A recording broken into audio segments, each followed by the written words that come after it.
નમસ્કાર, જય શ્રી કૃષ્ણ. સ્વાગત છે તમારું આપણી YouTube channel government pension salary info and ન્યૂઝમાં.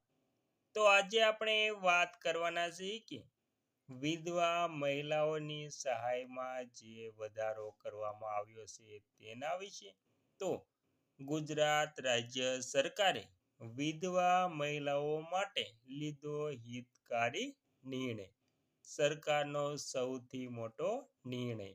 આજ રોજ તારીખ 30/5/2026ના સૌથી મોટા સમાચાર.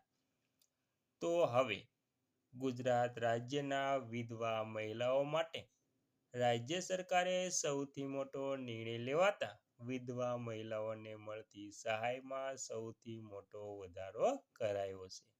તો હવે કઈ કઈ સહાયમાં કેવી રીતે વધારો મળવાનો છે તેની સંપૂર્ણ વાત આજે આપણે કરવાની છે.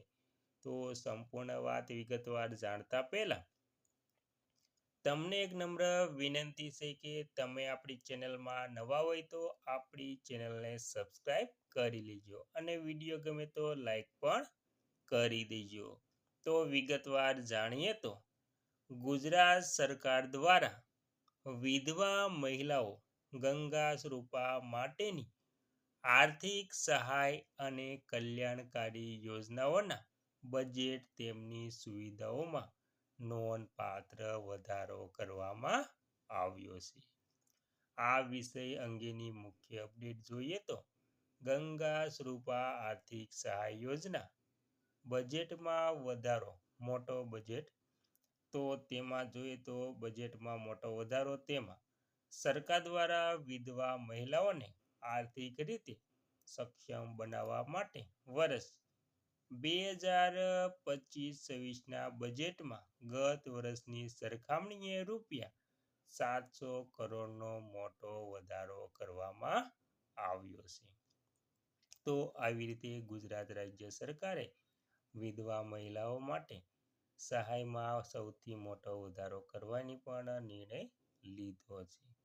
ત્યારબાદ વિગતવાર જાણીએ તો કુલ જોગવાઈ. તો આ જોગવાઈ હેઠળ જે યોજનાઓ છે તે હવે કુલ રૂપિયા 3015 કરોડની જોગવાઈ મંજૂર કરવામાં આવી છે, જેથી વધુમાં વધુ બહેનોને માસિક પેન્શનના લાભ સમયસર મળી રહે.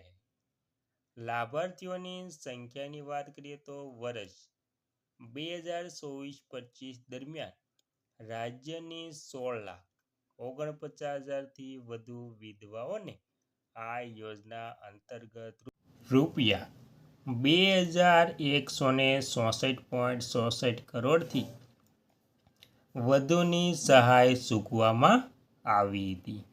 તો આવી રીતે જેમની જે કુલ જોગવાઈ છે તેમાં 3015 કરોડની જોગવાઈ મંજૂર કરવામાં આવી હતી. તેથી વિધવા બહેનોને જે સહાય મળે છે તેની સહાયમાં એટલે કે માસિક પેન્શનમાં વધારો થયો છે.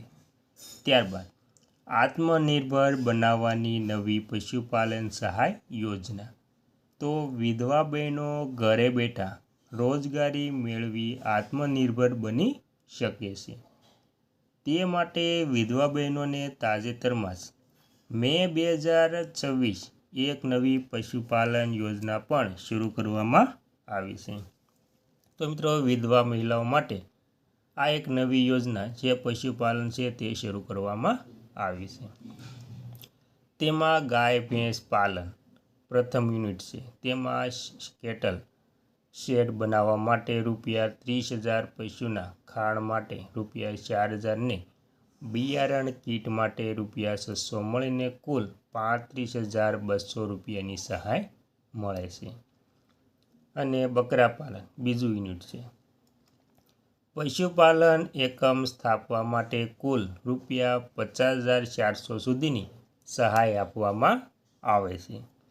મરઘા પાલન ત્રીજું યુનિટ. 100 પક્ષીઓના એકમની સ્થાપના અને તાલીમ માટે રૂપિયા 38,000ની સહાય, જેમાં 2,000 સ્ટાઇપેન્ડ સામેલ ઉપલબ્ધ કરવામાં આવે છે. તો આવી રીતે વિધવા બહેનોને જે પશુપાલન યોજના છે તેમાં પ્રથમ યુનિટ, બીજું યુનિટ અને ત્રીજું યુનિટ એમ યુનિટમાં તેમને સહાયમાં વધારો મળતો રહે છે. ત્યારબાદ અંતમાં આપણે જાણી લઈશું કે વિધવા બહેનો માટે જે ઓનલાઈન અરજી અને સંપર્કની માહિતી છે.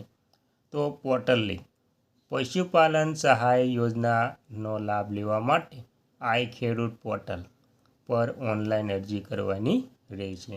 એટલે કે આ વેબસાઇટ પર વિધવા બહેનોને અરજી કરવાની રહેશે. ત્યારબાદ સરકારી હેલ્પલાઇન નંબર, આ યોજના અંગે કોઈ પણ પૂછપરછ કે વધુ માહિતી માટે રાજ્ય સરકારના સત્તાવાર હેલ્પલાઇન નંબર 1962 પર સંપર્ક કરી શકે છે. તો વિધવા મહિલાઓને જે હેલ્પલાઇન એટલે કે મદદ માટે પણ તે 1962 પર કોલ કરીને માહિતી જાણી શકે છે.